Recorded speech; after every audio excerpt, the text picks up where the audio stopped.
The 1970s Harley-Davidson dealership was not a showroom.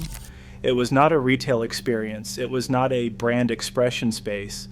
It was a place where riders went because riders went there, the way a community has a gathering point, a center of gravity, a place where the people who share something specific go to share it.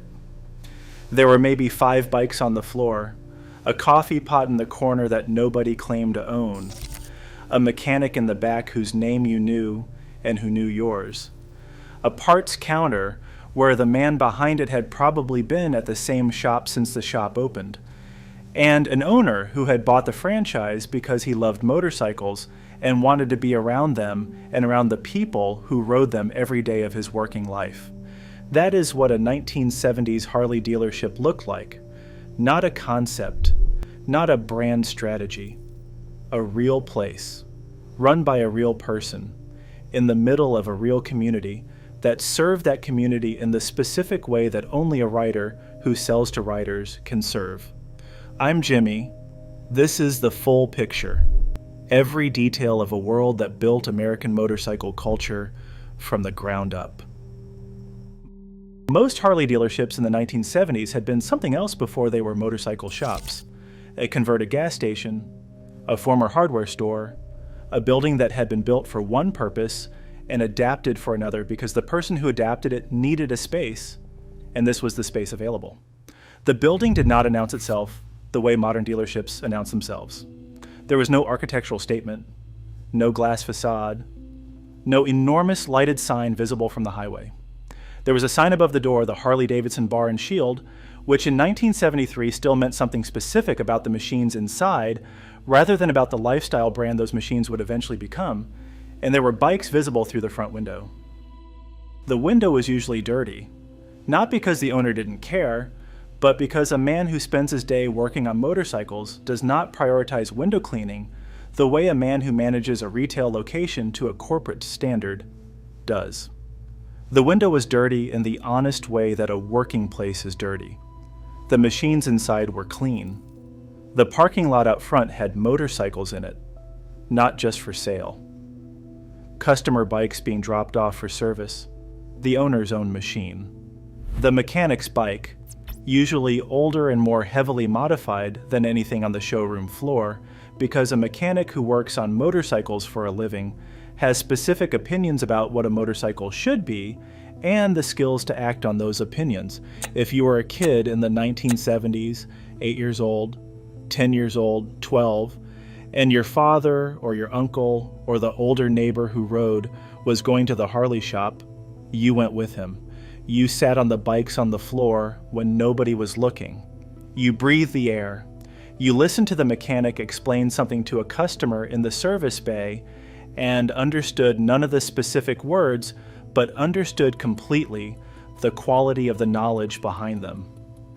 The dealership was, for a generation of American kids, the first place they understood what it meant to know something completely and care about it deeply.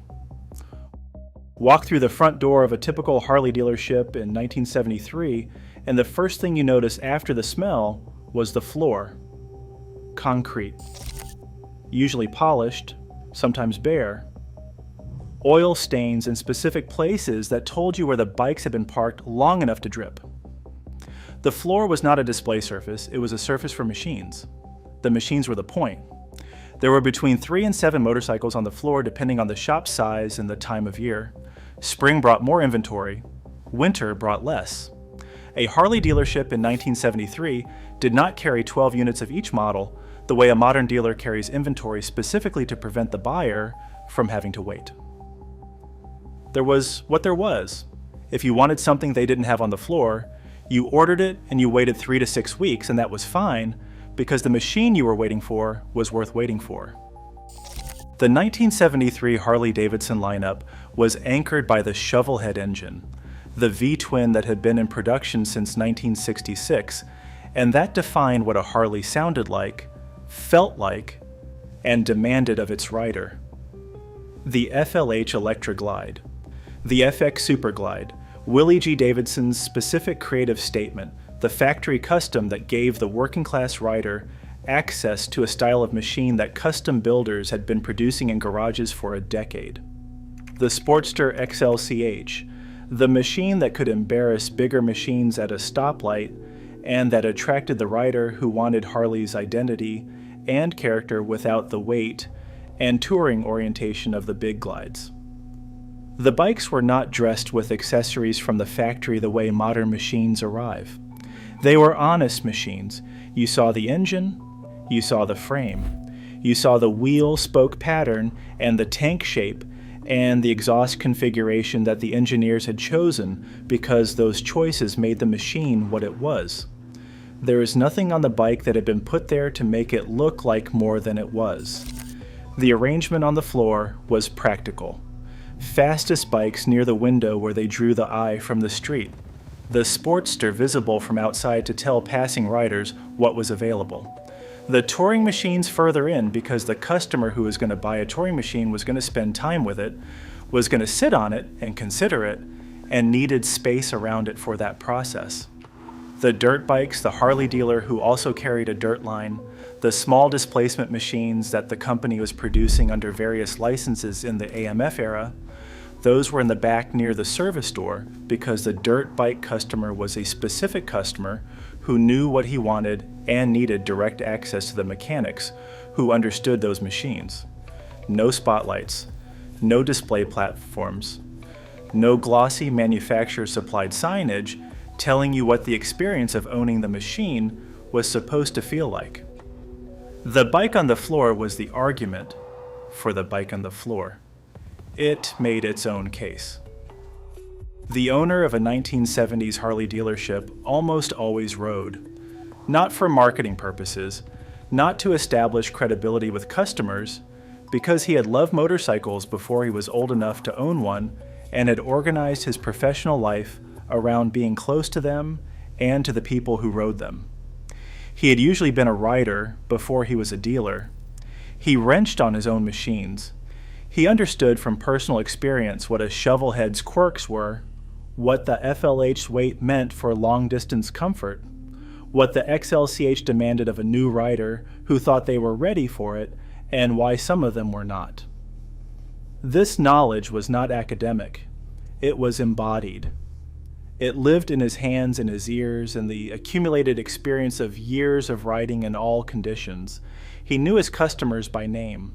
Not just their names, their bikes, their history with bikes, what they had ridden before, what they wanted to ride next, whether they were mechanical or whether they needed the mechanic to handle things they could not handle themselves.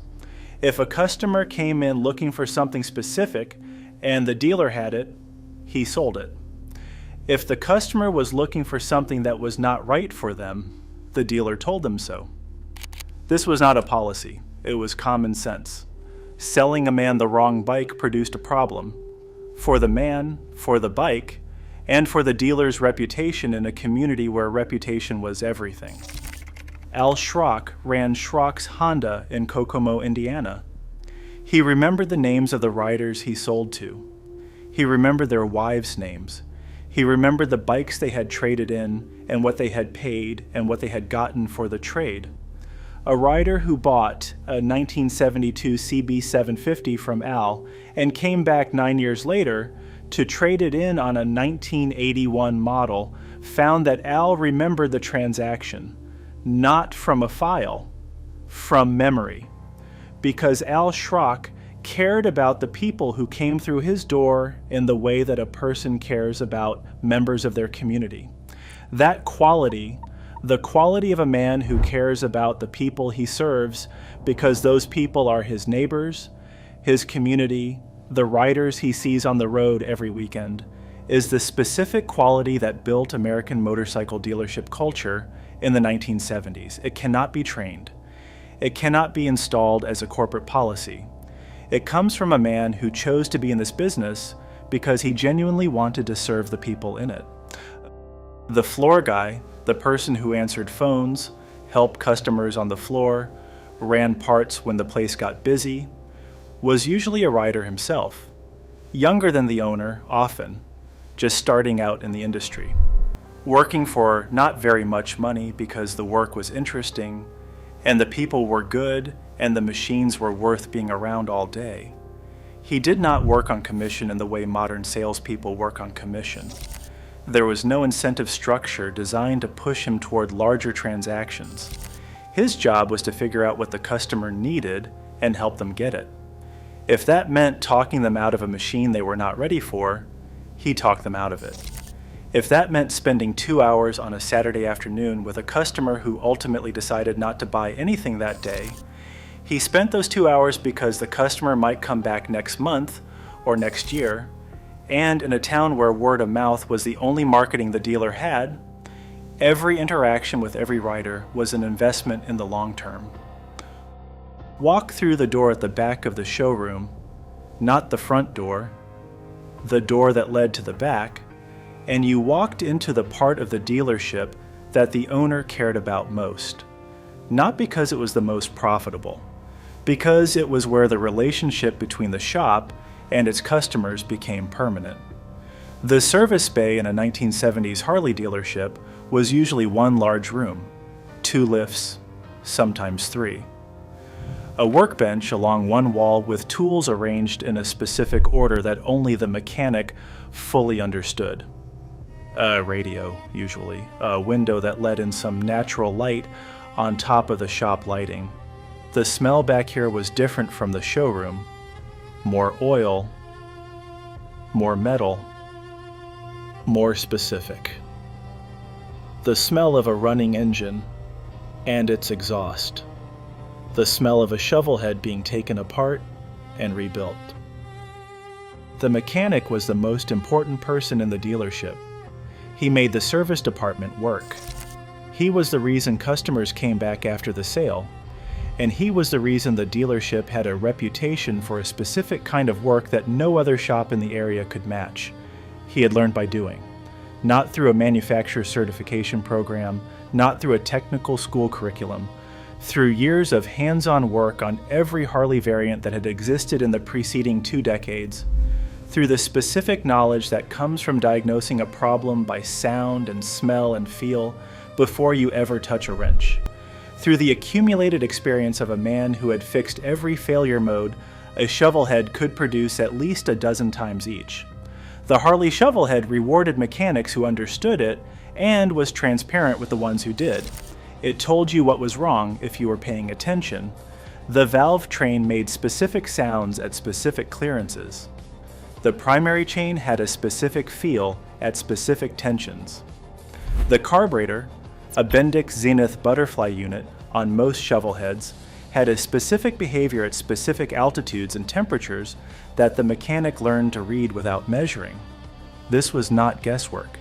It was pattern recognition developed over thousands of hours of work on the same basic engine configuration. The mechanic also taught. Riders who hung around the service bay and in a 1970s dealership, hanging around the service bay was encouraged rather than prohibited, learned things they could not have learned from a manual. How to set points, how to adjust valve clearances, how to synchronize the carburetor to the engine's specific state rather than to the factory specification that had been set for a different unit at a different time under different conditions. The mechanic who shared this knowledge was not undermining his own business. He was building loyalty. The rider who learned to do his own oil change from the mechanic at his local Harley shop brought that machine back to the same mechanic for everything else for the next 20 years. The service department was also where trades got evaluated. When a rider came in wanting to trade up, the owner or the mechanic would look at the machine being traded, not just its surface condition, its mechanical condition. They would start it, they would listen to it, they would pull the dipstick and look at the oil and tell the rider something true about what the oil was saying about the engine. This knowledge informed the trade price, and the trade price was fair because the evaluation was honest. The parts counter in a 1970s Harley dealership was a long wooden surface, sometimes glass-topped, with a man behind it who had memorized more part numbers than most people know phone numbers. He had a paper catalog, a big one, updated annually by Harley-Davidson and cross-referenced by the man behind the counter, with handwritten notes in the margins that represented years of accumulated knowledge about which parts actually fit, which applications versus what the catalog said. The catalog was a starting point. The man's knowledge was the actual resource. If you came in with a part number, he had it or he ordered it. If you came in with a broken part and no number, he identified it by looking at it and cross-referencing it against what he knew about your bike and its year. If you came in with a description of a problem and no part at all, he had a conversation with you about the problem and told you what the part was and whether you could install it yourself and what you would need to do so. He called you when the part arrived, not an automated text message, a phone call. Your name, the part, the price. Come, pick it up when you get a chance. The pricing was fair. Harley-Davidson set the retail prices for their parts, and the dealer worked within that structure. The markup was reasonable, enough to keep the counter operating and the inventory stocked, not enough to feel like an extraction. A regular customer who needed a small item, a bolt or a washer or a clip that cost 30 cents, and was too small to ring up without embarrassment, that item was handed over with the understanding that the relationship was worth more than the transaction. There is also a shelf, unofficial, not listed anywhere, of used parts pulled from trade-ins and machines that had come in for service. The shovelhead engine carried over many parts across its production run, and a used rocker arm or pushrod or carburetor component that had been pulled from one machine could serve another machine perfectly well. The parts counterman knew what was on this shelf and who could use it. He was the intermediary of a specific informal economy that existed alongside the formal one, and that served riders who needed something and could not wait for the catalog order. A Harley dealership in the 1970s was not just a place to buy and service motorcycles. It was a node in a network that connected every rider in its area to every other rider. The dealership was where you found out who was organizing the weekend run, where you heard about the rider down the county road who had a vintage knucklehead he was thinking about selling, where you learned that a specific model year had a specific characteristic that the owner's manual did not fully describe, where you got the name of the independent machinist who could bore out a cylinder in a day when the dealer's turnaround was 2 weeks. Information moved through the dealership the way information moves through any community gathering point, through conversation, through the specific combination of people who happened to be there at the same time on a Saturday morning. The owner knew everyone. The mechanic knew everyone's machine. The parts counterman knew what everyone was building and what they were looking for. Angie Rossi ran a motorcycle shop in Santa Rosa, California. When riders came in who were too young to buy a bike, kids who could not yet afford what they wanted, he let them sit on the machines on the floor. He let them hang around. He talked to them about the bikes the way a man talks about something he loves to people who are beginning to love the same thing. When one of those kids grew up and came in to buy his first motorcycle, Rossi sold it to him and on his way out the door handed him a silver dollar and told him not to forget to fill the tank up. That rider's old now. He still thinks about that day, not because of the silver dollar, because of what the gesture said about who Angie Rossi was and what kind of place his shop was. Bill Rogers lived in a small apartment above his buddy's motorcycle shop in Phoenix Tumbleweed Cycles on 67th Avenue and Buckeye Road. He worked there part-time to cover the rent. He describes it as the best of times. Not because it was glamorous, because it was genuine. The work was real, the machines were honest, and the community that gathered around that shop every day was the specific kind of community that forms when people share a real passion rather than a marketing category. Dave Cerigliano bought an '83 XLX at Capitol Harley in Lansing, Michigan, a 3-bay converted gas station run by Dave Bell. Real bikers worked there. He hung around afterward, ended up at Finch's Customs, worked there off and on, got a real education. Those were the years that taught him everything about the machines. By the mid-90s, he says, it had all changed. The Wayne Roberts comment about McDougall's motorcycle shop in Charlotte, North Carolina, is worth reading in full because it contains everything.